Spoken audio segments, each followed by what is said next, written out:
Huwag kang mag-isip ng masama para yung puso mo laging malinis. Kasi kung ikaw lahat ng chismis papakinggan mo, dudumi ang puso mo. Yan hong mga chismoso at chismosa.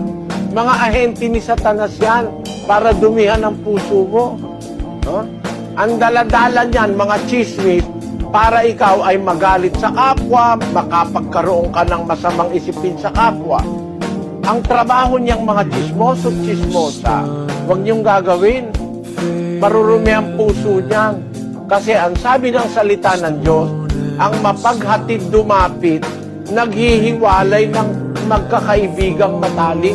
Sabi ni Kristo, mapapalad ang mga may malinis na puso. Makikita nila ang Diyos. Mga kababayan, panatilihin natin ang puso malinis, makikita mo ang Diyos. Huwag mong dumihan ang puso mo.